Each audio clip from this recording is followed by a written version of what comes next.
토끼띠 보살님, 요즘 자꾸 어딘가로 불려나가시거나 가만히 있고 싶은데 이상하게 짐을 싸야 할 일이 생기지 않으셨습니까? 일정이 바뀌고 약속이 미뤄지고 누군가 갑자기 보살님을 찾는 전화가 늘었을 것입니다. 2026년 다섯째 달, 보살님 머리 위로는 역마라는 별이 환하게 떠 있습니다. 이 관문을 알고 통과하시느냐, 모르고 지나치시느냐가 이번 한 달 전체를 완전히 갈라놓습니다. 오늘 이 영상 하나가 그 차이를 만들어 드립니다. 끝까지 함께 해주십시오. 지난 한 달 보살님 마음이 자꾸 들썩였을 것입니다. 그 자리에 있고 싶은데 자꾸 떠나야 할 것 같고, 가까운 이와 사소한 일로 부딪히고 까닭없이 외롭다는 생각이 가슴 한쪽에 스며들었을 것입니다. 그것은 보살님 잘못이 아니었습니다.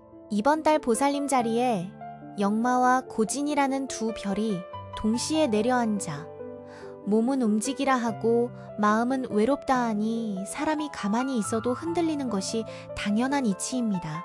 그러니 자책하지 마십시오. 이 1000명이 다 알고 곁에 있습니다. 올해는 병오년, 천간도 부리고 지지도 부린 뜨거운 해입니다. 그 안에서 다섯째 달은 개사월, 위로는 물이 흐르고 아래로는 또 불이 타오르고 있습니다. 보살님은 봄의 토끼, 곧 묘목의 기운을 가진 분입니다. 이 푸른 나무가 지금 무엇을 만나고 있는가 하면 위에서는 개수라는 맑은 물이 뿌리를 적셔주고 아래에서는 사화라는 부리가지 끝에 잎을 데우고 있는 형국입니다. 물은 보살님을 살리는 귀인이고 불은 보살님이 가진 기운을 밖으로 베푸는 자리입니다. 그러니 가만히 있으면 답답하고 움직이면 누군가에게 무엇을 내어주게 되는 한 달인 것입니다. 오늘 2000명이 보살님께 전해드릴 이야기는 5가지입니다. 첫째는 보살님 위에 떠있는 천을귀인이라는 큰 별 이야기. 둘째는 역마살이 가져오는 이동의 흐름과 그 안에서 지킬 도리. 셋째는 본궤로 나온 천수송 곧 송사의 괴가 일러주는 다툼을 피하는 지혜. 넷째는 동쪽이라는 방향이 가진 위험과 남동쪽이 품은 복록. 다섯째는 계일이라는 열리는 길이를 어떻게 쓰셔야 하는가입니다. 끝까지 집중하여 들으시면 오늘부터 바로 쓸 수 있는 내용들입니다. 먼저 보살님 자리에 천을귀인이 들어왔다는 것부터 말씀드리겠습니다. 천을귀인은 사람이 살면서 만나기 쉽지 않은 큰 길성으로 어려울 때 손을 내밀어주는 사람을 데려다 놓는 별입니다. 보살님이 길을 떠나시는 그 자리, 출장 가는 도시, 처음 가본 식당, 오랜만에 들른 친척집, 그런 낯선 자리에서 인연 한 분이 조용히 다가올 것입니다. 그러니 이번 달 누군가 먼저 인사를 건네거든 무심히 흘리지 마시고 정성껏 받으십시오. 그 한 사람이 하반기 보살님 살림 한 자락을 받쳐줄 분이 될 수 있습니다. 다음은 역마입니다. 역마는 흉신처럼 들리지만 본디 움직임 그 자체를 뜻하는 별입니다. 가만히 있으려는 사람에게 오면 사고로 나타나고 떠날 채비를 한 사람에게 오면 기회로 나타납니다. 이번 달 보살님께 권해드리고 싶은 것은 큰 이사, 큰 이직, 큰 계약처럼 한 번에 인생을 뒤집는 결정은 한 박자 늦추시고 짧은 출장과 가벼운 외출, 안부길과 답사 정도의 작은 움직임을 자주 하시라는 것입니다. 큰 움직임은 다음 달 길이 다시 보아도 늦지 않습니다.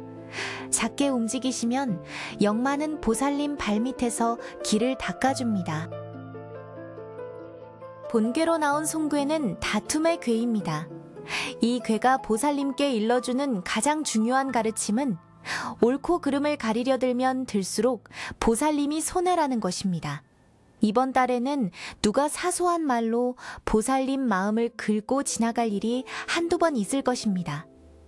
그 자리에서 따져 이기시려 하면 그 사람은 잠깐 입을 다물지만 보살님은 며칠을 잠 못 이루십니다.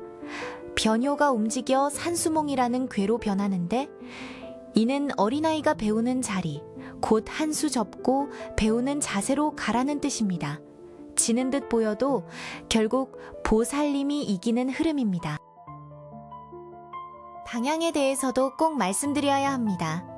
이번 달 동쪽에는 삼살과 대장군이 함께 자리 잡고 있어 이쪽 방향으로는 큰일을 벌이지 않으시는 것이 좋습니다. 동쪽으로 멀리 출장을 가셔야 한다면 새벽이나 한낮을 피하시고 동쪽 집으로의 이사는 가능하면 다음 달로 미루십시오. 대신 남동쪽이 보살님의 귀인 방위로 활짝 열려 있습니다. 약속을 잡으셔야 할 일이 있다면 사시는 곳에서 남동쪽으로 1시간 거리 안의 장소를 골라보십시오.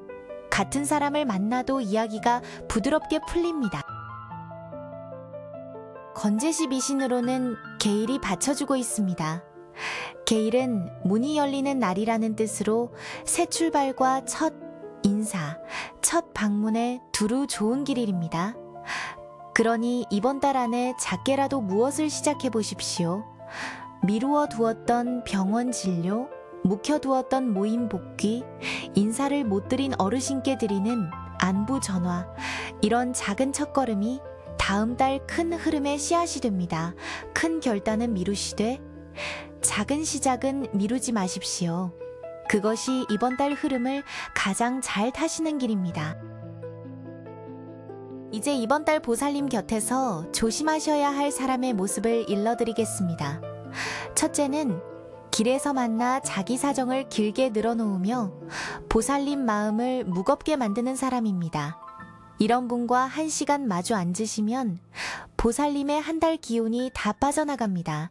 듣기는 듣되 절반만 들으시고 가벼운 인사로 자리를 정리하시는 것이 도리입니다. 모진 말로 끊지 마시고 다른 약속이 있다는 핑계로 부드럽게 일어나시면 됩니다. 둘째는 보살님께 동쪽 어딘가의 일거리나 자리를 권하면서 빨리 결정하라고 재촉하는 사람입니다. 좋은 자리는 보살님을 기다려줍니다. 재촉이 심한 자리는 그 안에 보살님이 보지 못한 함정이 있다는 뜻입니다. 이런 권유에는 사흘만 생각해보겠다는 말로 시간을 버시고 그 사이 가족이나 오래된 벗에게 한번 의논해 보십시오. 셋째는 오랜만에 연락이 닿아 옛 다툼을 다시 끄집어내는 사람입니다. 송괴가 떠있는 달이니 묵은 이야기는 묵은 자리에 그대로 두시는 것이 가장 어른스러운 처사입니다. 반대로 가까이 두실 분도 세 부류가 있습니다. 첫째는 보살님이 떠나려 할 때 조용히 차편이나 길을 알려주는 분. 둘째는 보살님 이야기를 길게 듣고도 옳다 그르다 따지지 않고 그저 고개를 끄덕여주는 분. 셋째는 남동쪽 어딘가에 자리 잡고 사시는 오래된 인연입니다. 이 세 부류 가운데 한 분만 곁에 두셔도 이번 달 보살님은 흔들리지 않으십니다.